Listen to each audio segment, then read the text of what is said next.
हरेंद्र सिंह को पूर्वांचल मोर्चे का उपाध्यक्ष और गजेंद्र सिंह जी को जिला उपाध्यक्ष किसान मोर्चे का बनाया गया है, आपकी क्या प्रतिक्रिया है? ये दोनों हमारी पार्टी के बहुत ही समर्पित और सीनियर कार्यकर्ता हैं। इनके बनाए जाने से हमारी पार्टी को मजबूती मिलेगी। मैं इसके लिए अपने जिला के सम्मानित अध्यक्ष श्री रोहतास कुमार एडवोकेट जी को और दोनों जो हमारे पूर्वांचल और जो हमारा दूसरा मोर्चा है किसान मोर्चा, उनके दोनों अध्यक्ष यहाँ उपस्थित हैं, उनको भी बहुत बहुत अपनी ओर से बधाई और शुभकामनाएं देना चाहता हूँ। इसके अलावा हमारे बहुत सारे अन्य जो कार्यकर्ता थे, वरिष्ठ कार्यकर्ता थे, उनको भी जो संगठन में श्री रोहतास जी ने जगह दी है, मैं उसके लिए रोहतास जी के प्रति आभार व्यक्त करता हूं और नई टीम को बहुत बहुत अपनी ओर से बधाई और शुभकामनाएं देना चाहता हूं। और पार्टी की मजबूती के लिए और क्षेत्र के विकास के लिए मैं अपने सभी पार्टी के समर्पित कार्यकर्ताओं के साथ कंधे से कंधा मिलाकर कार्य करूंगा। जनता पार्टी में एक संगठन की प्रक्रिया चलती है जिसमें प्रदेश की अखिल भारतीय टोली, प्रदेश की टोली, जिला की टोली, मंडलों की टोली और उसी प्रकार से हमारे मोर्चों की टोली का भी गठन होता है। और ये बड़ी सामान्य प्रक्रिया चलती है। जिस प्रकार से परिवार के अंदर परिवार के सदस्य कार्य करते हैं और सभी का उद्देश्य एक ही होता है, अपने भारतवर्ष को अग्रिम पंक्ति में लेकर के जाना, सबसे आगे विश्व के अंदर लेकर के जाना। और उसी प्रकार हमारा भारतीय जनता पार्टी का राजनीतिक संगठन राष्ट्रभक्ति से उत्प्रोत और अनुशासन से उत्प्रोत बने अच्छे और श्रेष्ठ कार्यकर्ताओं को निरंतर हम पार्टी के साथ साथ जोड़ें, ऐसा हम सभी का प्रयास रहता है। एक सवाल उठता है, अभी आपने किसान मोर्चे के यहाँ पे जो उपाध्यक्ष बनाए हैं जी, लेकिन बॉर्डरों पर जो किसान बैठे हुए, आप उनके लिए क्या कहेंगे? आप सबको ध्यान में होगा जिस प्रकार से देश के अंदर गतिविधि चल रही है और ये तथाकथित किसान जिनको कहा जा रहा है, आपने उनकी भी सच्चाई और उनका परिवेश और उनका प्रकार ठीक प्रकार से समझ लिया होगा। तथा अन्य जितने भी किसान बंधु हमारे पूरे भारतवर्ष के अंदर अपने खेतों में काम कर रहे हैं, उनका भी जीवन और उनका भी प्रकार आपने देखा होगा।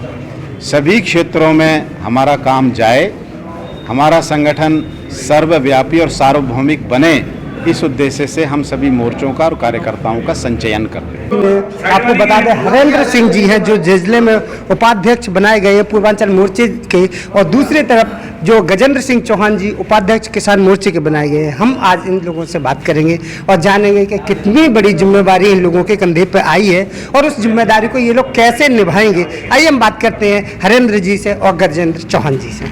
जी नमस्कार और स्वागत है आपका हमारे चैनल में। आपके ऊपर जो पूर्वांचल मोर्चे की जिम्मेदारी डाली है, आप इसको किस तरीके से निर्वहन करेंगे?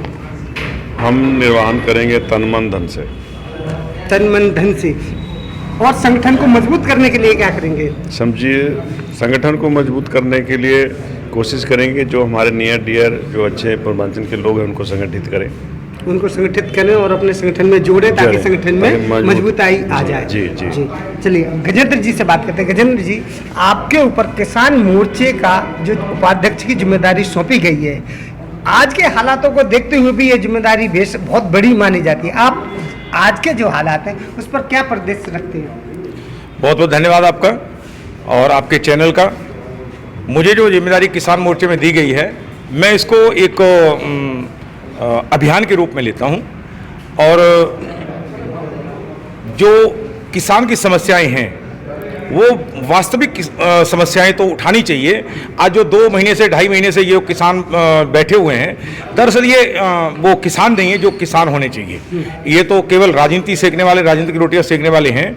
मुझे कई लोग पूछते हैं कि भाई ये जो बैठे हैं कहीं न कहीं कोई न कोई तो कमी, जो बिल पास हुआ है उसमें कहीं न कहीं कोई कमी है। मैं पूछता हूँ भाई बताओ कोई कमी है तो कमी किसी को नहीं पता कि बिल में कौन सी कमी है। कोई काला बिल कहता है, कोई कहता बिल ठीक नहीं है, बिल वापस करो।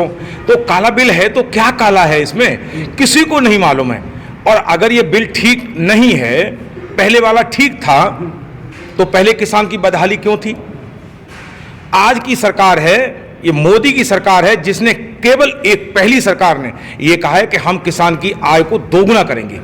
अभी तक किसी ने नहीं कहा, जिसने भी किया केवल शोषण किया।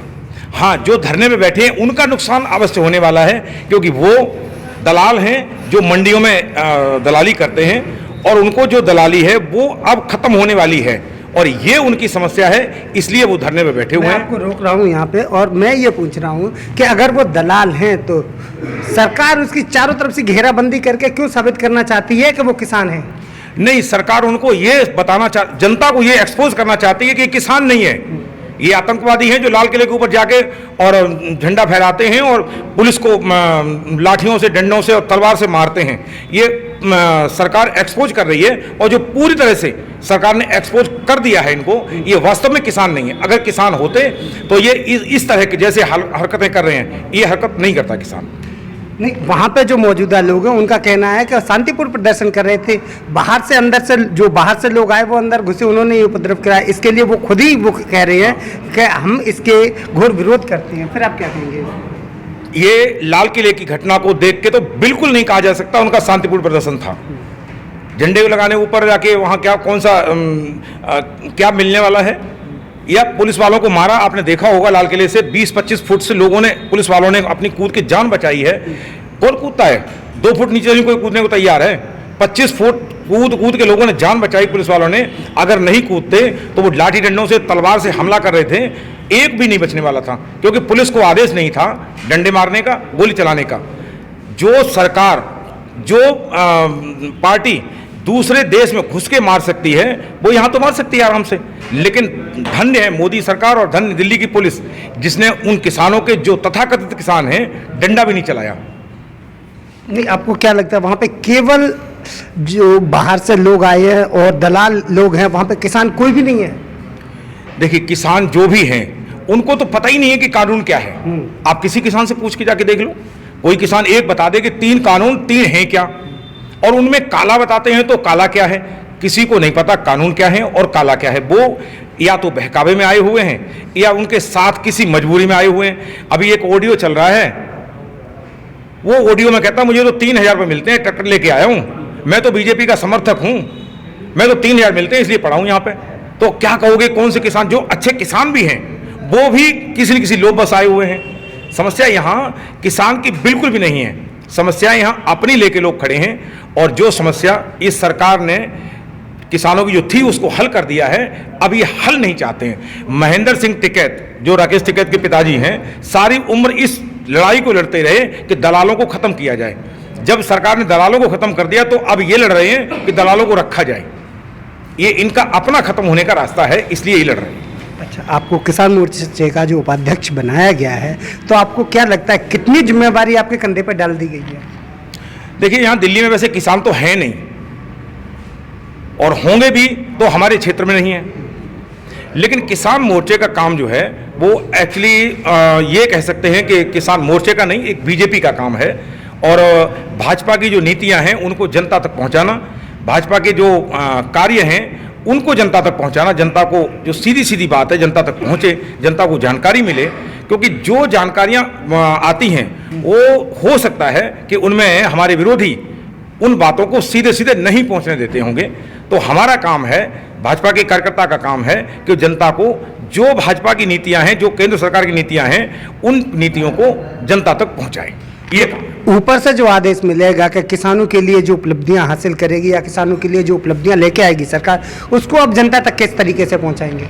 जिस तरह की नीतियां होंगी, अब जैसे यहाँ किसान को अगर खेत की बात कही जाए तो खेत नहीं है, फिर भी यहाँ किसान के लिए अगर कोई ऐसी व्यवस्था होगी कि किसान को ये देना है या गरीबों को ये पहुँचवाना है, तो उसके लिए जो जैसा काम सरकार देगी वैसा करने को हम तैयार हैं। NCR करंट न्यूज को सब्सक्राइब करें और नोटिफिकेशन सबसे पहले पाने के लिए दबाएं बेल आइकॉन।